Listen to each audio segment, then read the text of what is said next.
Hello students, welcome back to YouTube Place Academy. ഇന്ന് നമ്മൾ business studies 10th സ്റ്റാൻഡേർഡിൻ്റെ business studies chapter 17 ആണ് എടുക്കുന്നത്. Rights and responsibilities of consumers. ഈ ഒരു ചാപ്റ്ററിൽ നമുക്ക് പഠിക്കാനുള്ളത് കൺസ്യൂമർ, ആരാണ് കൺസ്യൂമർ, അതുപോലെ കൺസ്യൂമറിസം എന്താണ്, അതുപോലെ rights and responsibilities of consumers, അവരുടെ അവകാശങ്ങളും ഉത്തരവാദിത്തങ്ങളും, കൺസ്യൂമറിൻ്റെ ഉപഭോക്താവിൻ്റെ അവകാശങ്ങളും ഉത്തരവാദിത്തങ്ങളൊക്കെ പറ്റിയിട്ടാണ് ഈ ഒരു ചാപ്റ്ററിൽ ഡിസ്കസ് ചെയ്യുന്നത്. ഓക്കെ, നമുക്ക് ചാപ്റ്ററിലോട്ട് കടക്കാം.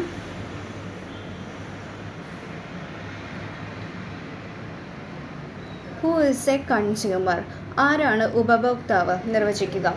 അപ്പം കൺസ്യൂമർ എന്ന് പറഞ്ഞാൽ സ്വന്തം ഉപയോഗത്തിനു വേണ്ടിയോ അല്ലെങ്കിൽ മറ്റേതെങ്കിലും ഒരാൾക്ക് ഉപയോഗത്തിന് വേണ്ടിയോ ഉൽപ്പന്നങ്ങളും സേവനങ്ങളും വാങ്ങുന്നയാളിനെയാണ് ഉപഭോക്താവ് എന്ന് പറയുന്നത്.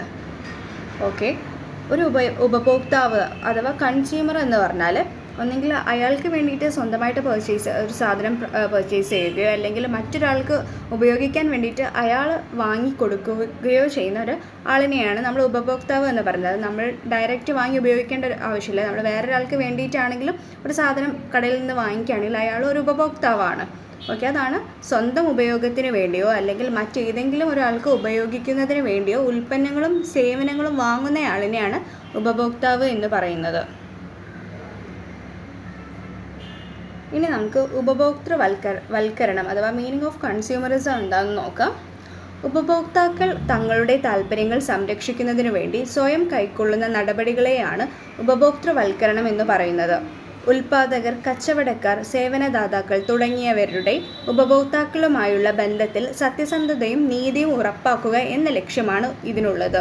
ഉപഭോക്തൃവൽക്കരണം വിപണിയിൽ കണ്ടുവരുന്ന അധാർമിക പ്രവർത്തനങ്ങളെക്കുറിച്ച് ഉപഭോക്താക്കളിൽ അവബോധം സൃഷ്ടിക്കുകയും ഉപഭോക്താക്കളുടെ അവകാശങ്ങളെക്കുറിച്ചും ഉത്തരവാദിത്തങ്ങളെക്കുറിച്ചും ചിന്തിക്കാൻ അവരെ പഠിപ്പിക്കുകയും ചെയ്യുന്നു. അതാണ് കൺസ്യൂമറിസം അഥവാ ഉപഭോക്തൃവൽക്കരണം എന്ന് പറയുന്നത്.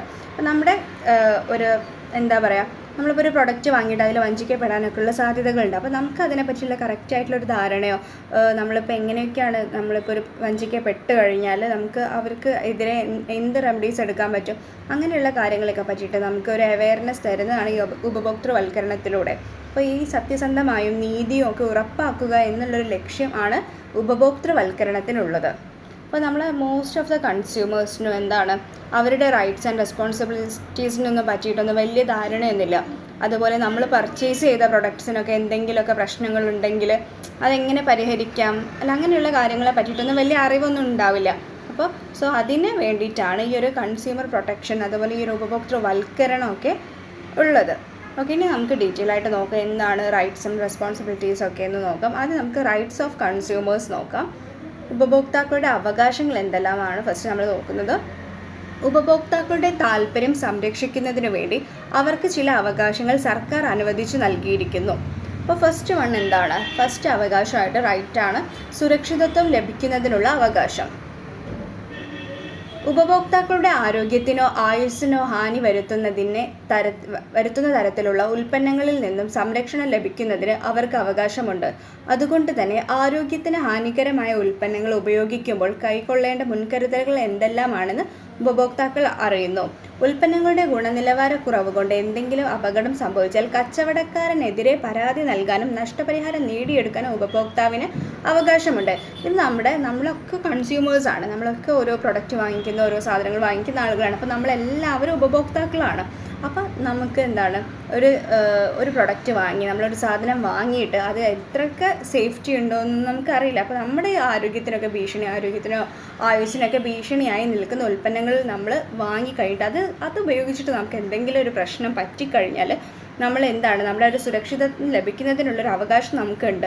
അപ്പോൾ നമ്മുടെ ഏതൊരു കമ്പനീൻ്റെ ഒരു പ്രൊഡക്റ്റാണോ നമ്മൾ വാങ്ങിയത് അത് കഴിച്ചിട്ട് നമുക്ക് എന്തെങ്കിലും അത്യാഹിതം സംഭവിച്ചു കഴിഞ്ഞാൽ അവരുടെ ഒരു ഗുണനിലവാരക്കുറവ് കൊണ്ടൊക്കെ എന്തെങ്കിലും സംഭവിച്ചു കഴിഞ്ഞാൽ നമുക്ക് അതിനെതിരെയായിട്ട് ഒരു കച്ചവടക്കാരനെതിരായിട്ട് നമുക്ക് പരാതി നൽകാനും അതുപോലെ തന്നെ അതിൻ്റെ കോമ്പൻസേഷൻ വാങ്ങിക്കാനൊക്കെ നമുക്കൊരു അവകാശമുണ്ട്.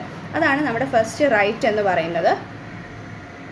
നെക്സ്റ്റ്, ഉൽപ്പന്നത്തെ പറ്റിയുള്ള വിവരങ്ങൾ ലഭിക്കുന്നതിനുള്ള അവകാശം എന്ന് പറഞ്ഞാൽ ഏതൊരു ഉൽപ്പന്നം വാങ്ങുന്നതിന് മുൻപ് തന്നെ അതിൻ്റെ ഗുണനിലവാരം, തൂക്കം, വില, ഗ്രേഡ്, നിർമ്മിച്ച കമ്പനി, നിർമ്മാണ തീയതി തുടങ്ങിയവ അറിയിക്കുന്നതിനും ഉപഭോക്താക്കൾക്ക് അവകാശമുണ്ട്. അപ്പോൾ നമുക്ക് ഇപ്പോൾ ഒരു പ്രൊഡക്റ്റ് വാങ്ങിക്കണമെങ്കിൽ അതിൻ്റെ A to Z കാര്യങ്ങൾ നമ്മുടെ ആ ഒരു സെല്ലറിൻ്റെ അടുത്തോ അവിടെ നിൽക്കുന്ന ആളുകളുടെ അടുത്ത് നമുക്ക് ചോദിച്ചിട്ട് മനസ്സിലാക്കാൻ പറ്റും. അപ്പോൾ നമ്മളിപ്പോൾ നമ്മളിപ്പോൾ ഒരു പ്രൊഡക്റ്റ് വാങ്ങിക്കാൻ നമ്മൾ അതിൻ്റെ എക്സ്പയറി ഡേറ്റ് കഴിഞ്ഞതാണോ, അതുപോലെ ഈ ഒരു ഏത് ബ്രാൻഡാണ്, ഏത് പ്രൊഡക്റ്റാണ്, ഏത് കമ്പനി നിർമ്മിച്ചതാണ്, എവിടെയാണ് അത് മാനുഫാക്ചർ ചെയ്തത്, അതിൻ്റെ ഒരു ഗ്രേഡ്, അതിൻ്റെ ഒരു തൂക്കം, അതുപോലെ ആ ഒരു റേറ്റ്, വില, അതിനൊക്കെ പറ്റി നമുക്ക് ചോദിച്ചറിയാനുള്ള നമ്മുടെ ഒരു അവകാശമുണ്ട്. അതാണ് ഉൽപ്പന്നത്തെ പറ്റിയുള്ള വിവരങ്ങൾ ലഭിക്കുന്നതിനുള്ള അവകാശം നമുക്കുണ്ട്. അതാണ് സെക്കൻഡ് റൈറ്റ്, രണ്ടാമത്തെ അവകാശം എന്ന് പറയുന്നത്.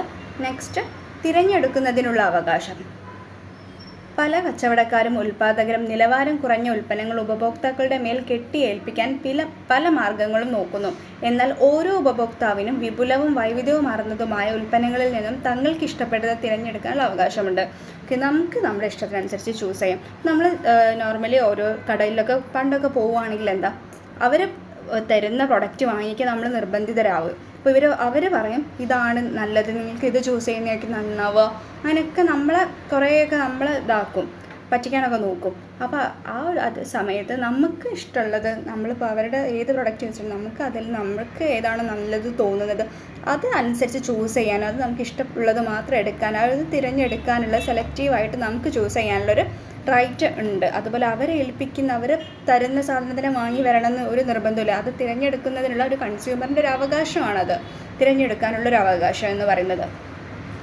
ഓക്കെ, നെക്സ്റ്റ് നമുക്ക് റെസ്പോൺസിബിലിറ്റീസ് ആണ് നോക്കാനുള്ളത്. എന്തൊക്കെ റെസ്പോൺസിബിലിറ്റീസ് ആണ് ഒരു കൺസ്യൂമറിനുള്ളതെന്ന്. അപ്പോൾ നമുക്ക് അവകാശങ്ങളുണ്ട്, അതുപോലെ തന്നെ ഉത്തരവാദിത്തങ്ങളുണ്ട്. നമുക്ക് കുറച്ച് ഉത്തരവാദിത്തങ്ങളുണ്ട്, അത് ഏതൊക്കെയാണെന്ന് നോക്കാം.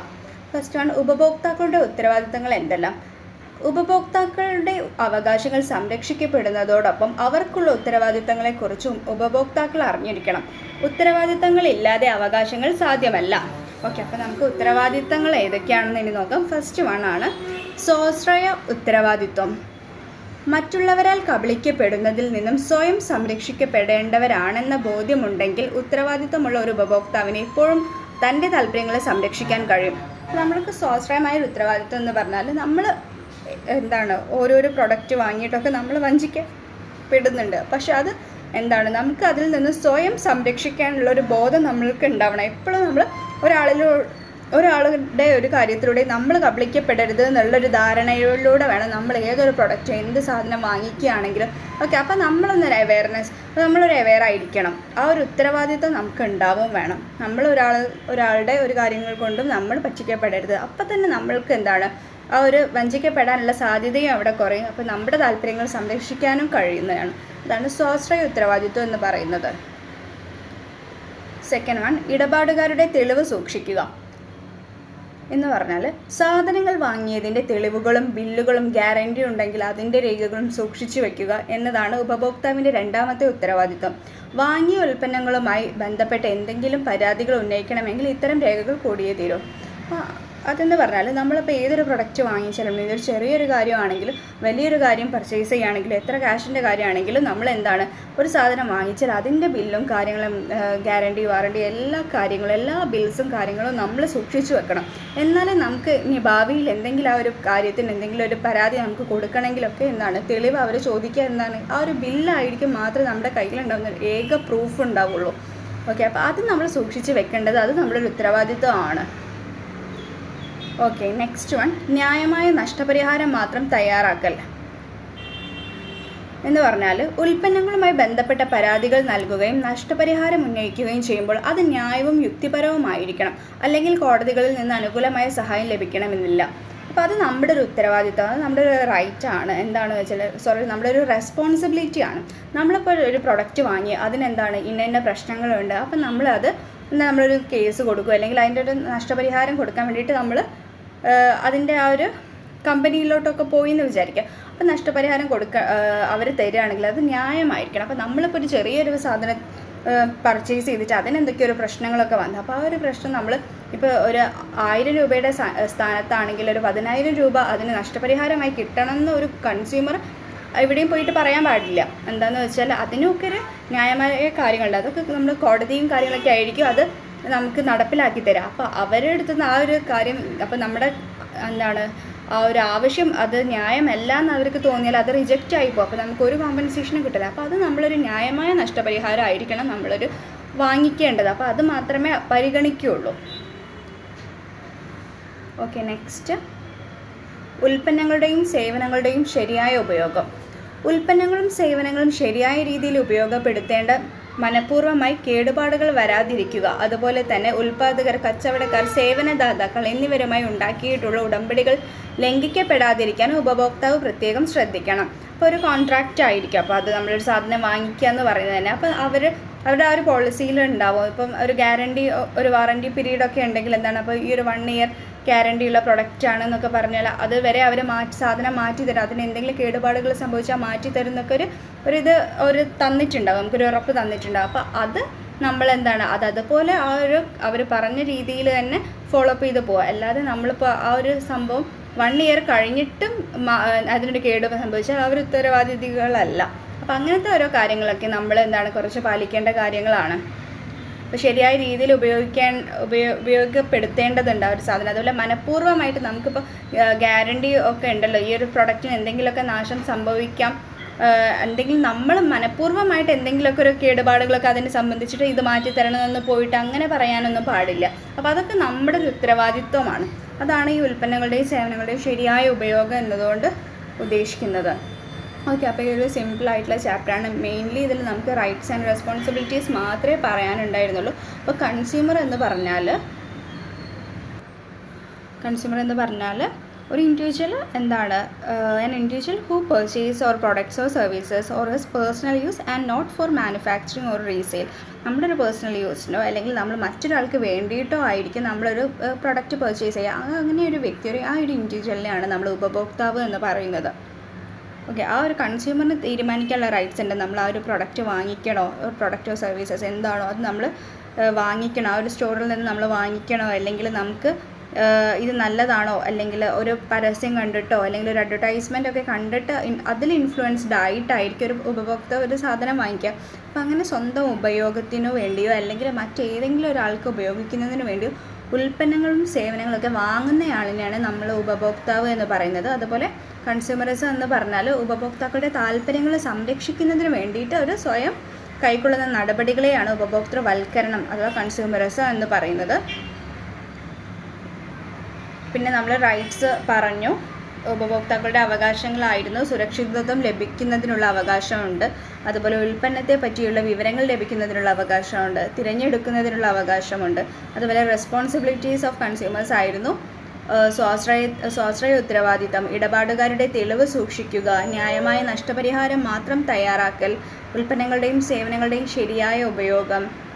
അത്രയായിരുന്നു നമ്മൾ പറഞ്ഞിട്ടുണ്ടായത്. അപ്പോൾ നമുക്ക് ഈ ഒരു ചാപ്റ്റർ വളരെ സിമ്പിളായിരുന്ന ഒരു ചാപ്റ്ററായിരുന്നു.